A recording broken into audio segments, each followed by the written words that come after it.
नमस्कार, आदाब। मैं अजय आशीर्वाद आज वायर पर आपके समक्ष फिर प्रस्तुत हुआ हूं एक राजनैतिक समीक्षा लेकर। इस बार बात करेंगे हम कांग्रेस की। कांग्रेस छोड़कर जाने वाले नेताओं की लंबी सूची में कल कपिल सिब्बल का भी नाम जुड़ गया। कपिल सिब्बल एक जाने माने वकील है जो कांग्रेस और अनेक पब्लिक इंटरेस्ट लिटिगेशन को सुप्रीम कोर्ट में दर्शाते आए हैं, उनके लिए लड़ते आए हैं और कई सालों से कांग्रेस के राज्यसभा के नुमाइंदे भी थे और जिनका अभी टेन्योर राज्यसभा में ख़त्म हुआ है उनका, और उसके बाद वो अब कांग्रेस छोड़कर गए हैं और कल उन्होंने समाजवादी पार्टी के सपोर्ट से राज्यसभा में एक इंडिपेंडेंट नॉमिनेशन फाइल किया है। उनका ये कहना है कि वो एक इंडिपेंडेंट वॉइस बनना चाहते हैं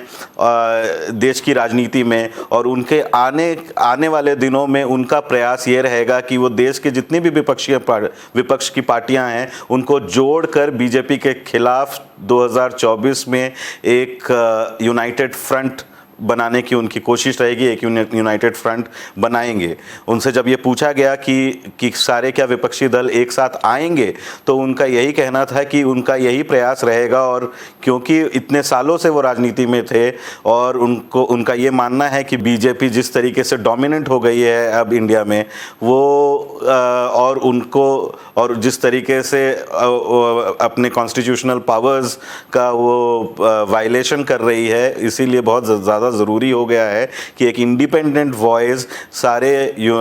एक यूनाइटेड फ्रंट, ऑपोजिशन फ्रंट का एक प्रयास करे, ना सिर्फ धरातल पर बल्कि राज्यसभा में भी। तो लेकिन जैसा कि हम जानते हैं कि ये पहले ऐसे सिब्बल नेता नहीं हैं जो कि कांग्रेस छोड़ कर गए हैं। अभी कुछ ही दिन पहले हमने देखा कि गुजरात के वर्किंग प्रेसिडेंट हार्दिक पटेल, जिनको बड़े धूमधाम से कांग्रेस में शामिल कराया गया था कुछ सालों पहले, वो भी छोड़कर चले गए हैं, ऐसा सभी का मानना है। जिस तरीके से उनका रेजिग्नेशन लेटर आया था और उन्होंने आर्टिकल 370 के बारे में बात किया, उन्होंने राम जन्मभूमि के बारे में बात किया, तो ऐसा मानना है, लोगों को लग रहा है कि वो गुजरात में जो आगामी चुनाव आने वाले हैं दिसंबर में इसी साल, उससे पहले वो बीजेपी ज्वाइन कर लेंगे। फॉर्मर जो प्रदेश कांग्रेस कमेटी के अध्यक्ष थे पंजाब में, सुनील जाखड़, वो भी अपनी नाराजगी जताते हुए बीजेपी ऑलरेडी ज्वाइन कर चुके हैं। तो लगातार ये कांग्रेस को सिब्बल के जाने पर इसी पिछले 2 हफ्ते में तीसरा धक्का एक तरीके से मिला। लेकिन जैसा हम जानते हैं कि नेताओं का आना जाना अब उस तरीके से नैतिक दृष्टिकोण से अब बहुत बुरा माना नहीं जाता है, क्योंकि आप किसी भी राज्य में देख ले, लोग नेता आ रहे हैं और लोग जा रहे हैं, और इस तरीके का एक बाजार बन गया है जब जहाँ पे अब जो दल बदलू जिस तरीके से पहले बुरा माना जाता था, अब उस तरीके से लोग उतना बुरा अब दल बदलुओं को नहीं मान रहे हैं। मगर सिब्बल इसमें कहीं अलग होकर खड़े हो रहे हैं। उन्होंने किसी पार्टी को ज्वाइन नहीं किया है, मगर उन्होंने समाजवादी पार्टी का सपोर्ट लिया है, और उनका ये कहना था कि जिस तरीके से उन्होंने कहा था कि वो कोई कांग्रेस छोड़कर और कोई पार्टी ज्वाइन नहीं करेंगे, वो उस वायदे पर वो पूरी तरीके से दृढ़ता के साथ खड़े हैं और समाजवादी पार्टी का सपोर्ट ले रहे हैं, मगर वो एक इंडिपेंडेंट वॉइस की तरीके से ही काम करेंगे। अब जैसा कि सारे जब नेताओं का आना जाना जब लगा रहता है, ये तो एक छोटी सी घटना, एक छोटी सी स्टोरी है, लेकिन इसके पीछे एक बड़ी स्टोरी है, इसके पीछे एक बड़ी समीक्षा आती है, और इसके बारे में आज हम बात करेंगे। किसी भी नेता का जाना या आना, उसके पीछे की जो राजनीतिक गतिविधियां क्या हुई, उसके बारे में आज हम बात करेंगे। अभी कुछ ही दिन पहले कांग्रेस ने उदयपुर में 3 दिन का उदयपुर डिक्लेरेशन किया, उदयपुर एक चिंतन शिविर किया। वहाँ पर उस चिंतन शिविर का भी जो पूरा जो परिप्रेक्ष्य था वो किस तरीके से हुआ, वहाँ उसमें सिब्बल का बहुत बड़ा रोल रहा। जी, अभी साल की शुरुआत में एक जो 23 लोगों का एक जो सीनियर नेता जो कांग्रेस में थे, जिनको G23 के नाम से जाना जाता है, उन्होंने एक बहुत ही रौब वाला एक चिट्ठी लिखा कांग्रेस लीडरशिप को, जिसमें उन्होंने गांधी फैमिली की जो लीडरशिप है, खास करके सोनिया गांधी और राहुल गांधी की जो लीडरशिप है, उन पे सवाल उठाया कि 8 साल हो गए हैं और कांग्रेस बद से बदतर स्थिति पर जा रही है, उसकी रिस्पॉन्सिबिलिटी, उसकी अकाउंटेबिलिटी किसके हाथ में हो। और इन 23 नेताओं का ये मानना था कि न सिर्फ कांग्रेस को ऑर्गेनाइजेशनल चेंजेस की ज़रूरत है, एक धरातल पे एक स्ट्रक्चरल रिफॉर्म्स की ज़रूरत है, मगर एक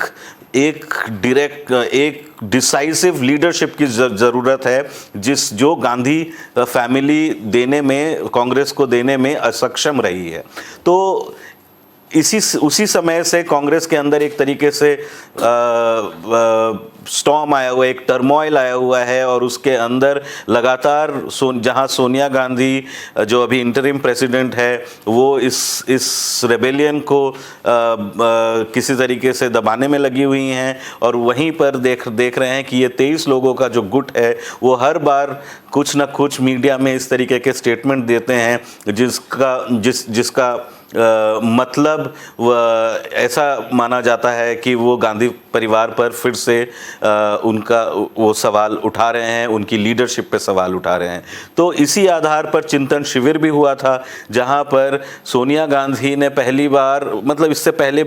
भी थोड़ा बहुत किया था, लेकिन पूरी तरीके से डिसाइसिव तरीके से उन 23 लोगों के जो गुट जो थे, उनके काफ़ी सारे जो सीनियर नेता है, उनको एक तरीके से प्लेकेट करने की कोशिश की, उनको अपने साथ मिलाने की कोशिश की। उनमें से कई सारे ऐसे नेता हैं, गुलाम नबी आज़ाद, आनंद शर्मा, मनीष तिवारी, शशि थरूर, तो ये सारे जो लोग हैं, इनको कहीं ना कहीं उन्होंने कमिटीज़ में डाले, उनको एक पॉलिटिकल अफेयर्स ग्रुप बनाया जिसमें गुलाम नबी आज़ाद और आनंद शर्मा को भी शामिल किया गया, और ऐसे कई सारे चिंतन शिविर के दौरान और कई पैनल भी बनाए गए थे जो कि अपना पॉलिटिकल और ऑर्गेनाइजेशनल एजेंडा को तय करने के लिए बनाए गए थे। उसमें भूपिंदर हुड्डा, जो भी उन 23 नेताओं के गुट में थे, उनको उनका संचालन करने के लिए उनको कन्वीनर बनाया गया, और ऐसे कई सारे नेता को एक आउटरीच करने के तहत सोनिया गांधी ने उनको एक तरीके से कि उनके डिमांड्स जो थे, ऑर्गेनाइजेशनल रिफॉर्म्स या structural reforms in the party, उसको एक तरीके से मानने की घोषणा की। और उदयपुर डिक्लेरेशन में ऐसा कहा जा रहा है कि जितने भी मुद्दे इन रेबेल्स, ये जो 23 नेता उठा रहे थे, उनको उसमें मान लिया गया। लेकिन गौर करने वाली ये बात है कि इस चिंतन शिविर में कपिल सिब्बल को नहीं बुलाया गया, और कपिल सिब्बल इन 23 लोगों में अगर देखा जाए तो सबसे ज़्यादा वोकल रहे हैं, जो कि लगातार गांधी फैमिली की लीडरशिप पे सवाल उठा रहे हैं। और उनका ये मानना है कि गांधी फैमिली जब तक वहाँ से हटेगी नहीं, तो कांग्रेस फैमिली कांग्रेस का जो एक जो पार्टी का जो स्ट्रक्चर है, एक जो गठन है, वो पूरी तरीके से ध्वस्त होता हुआ हो रहा है, जो वो और ध्वस्त, मतलब और ख़राब होती चली जाएगी। इसीलिए गांधी फैमिली का हटना ज़रूरी है, और एक इंटरनल प्रेसिडेंशियल इलेक्शन जहाँ पर लोग लोकतांत्रिक तरीके से चुनाव लड़ पाए, और एक नई लीडरशिप, पार्लियामेंट्री बोर्ड एक बने जहां पे हर लेवल पे कलेक्टिव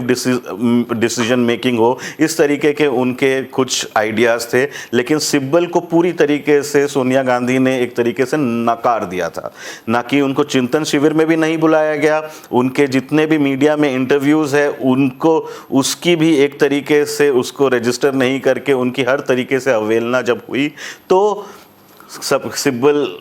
के पास ऐसा लग रहा है कि उनके पास कोई चारा नहीं था और वो छोड़कर चले गए। लेकिन अगर इमीडिएट तरीके से देखा जाए तो इनका वो जो रेजिग्नेशन है, एक तरीके से राहुल गांधी की भी अवहेलना है। वो एक तरीके से वो राहुल गांधी को एक तरीके से मुंहतोड़ जवाब दे रहे हैं। चिंतन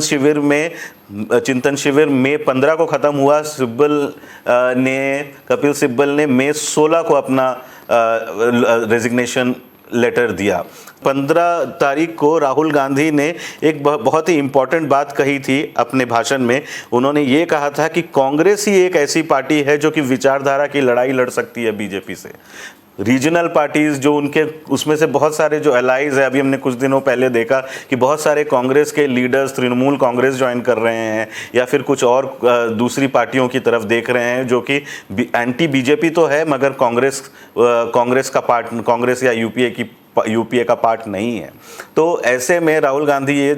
उन्होंने ये बताया था कि रीजनल पार्टीज विचारधारा की लड़ाई नहीं लड़ सकती है, और अगर विचारधारा की लड़ाई बीजेपी से लड़नी है तो वो सिर्फ कांग्रेस पार्टी ही कर सकती है। इसका नतीजा ये हुआ कि आज जब कांग्रेस पार्टी इतनी कमज़ोर है तो रीजनल पार्टीज़ के सारे नेता काफ़ी गुस्से में आए। उन्होंने ये कहा कि उन कांग्रेस के जो अगर पिछले 8 साल का प्रदर्शन देखें तो रीजनल पार्टीज़ जो स्टेट लेवल पार्टीज़ हैं उनका प्रदर्शन कांग्रेस से बेहतर रहा है, और वो ये बेहतर प्रदर्शन क्या बिना विचारधारा के कर सकते हैं। तो ऐसा बहुत सारे पॉलिटिकल ऑब्जर्वर्स का मानना है कि राहुल गांधी को ये बात नहीं कहनी चाहिए थी। इसलिए नहीं कहनी चाहिए थी कि 2024 का जो चुनाव आने वाला है, ये जाहिर सी बात है कि कांग्रेस खुद के बदौलत बीजेपी को नहीं हरा सकती है, उनको एक यूनाइटेड फ्रंट बनाना होगा। बल्कि कांग्रेस भी इसी राजनीति के तहत 2014 से लेकर 2019 के बाद तक एक सोशल अलायंस की बात कर रही है कि जहां जहां सेक्युलर पार्टीज है, जहां जहां एंटी बीजेपी पार्टीज है, उनके साथ गठबंधन करके चुनाव लड़ेंगे। तो राहुल गांधी का ऐसे माहौल में ये कहना कि रीजनल पार्टीज विचारधारा की नहीं, ये काफ़ी ज़्यादा इस मामले में काफ़ी गहमा गहमी हुई, जिसका एक क्लैरिफिकेशन राहुल गांधी ने कैम्ब्रिज यूनिवर्सिटी में अपने रीसेंट टॉक में दिया, जहां पे ये कहा कि हम Congress doesn't want to play big daddy, मतलब कांग्रेस एक बड़े बॉस का रोल नहीं करना चाहती है, सबको साथ मिला के लेना चाहती है। तो एक तरीके से राहुल गांधी को अपने शब्द वापस लेने पड़ गए। तो सिब्बल इस मई 15 को ये कहा, और सिब्बल ने मई 16 को अपना रेजिग्नेशन देते हुए समाजवादी पार्टी, जो कि एक रीजनल पार्टी है, उनके सपोर्ट से राज्यसभा में आ रहे हैं। तो कांग्रेस जाहिर सी बात है ये कह रही है कि क्योंकि इनका अभी टेन्योर खत्म हुआ और कांग्रेस के जो नए कांग्रेस अभी ऐसे पोजीशन में है कि आने वाले चुनावों में, राज्यसभा के चुनाव में कम से कम 9 से 10 सीटें जीत सकती है। तो उसमें वो नए फेसेस को रिप्रेजेंट करना चाहती है, कुछ पुराने फेसेस को भी रिप्रेजेंट करना चाहती है, जिसमें गुलाम नबी आज़ाद, आनंद शर्मा और कपिल सिब्बल जो कई सालों से राज्यसभा के मेंबर रहे हैं, उनको टिकट नहीं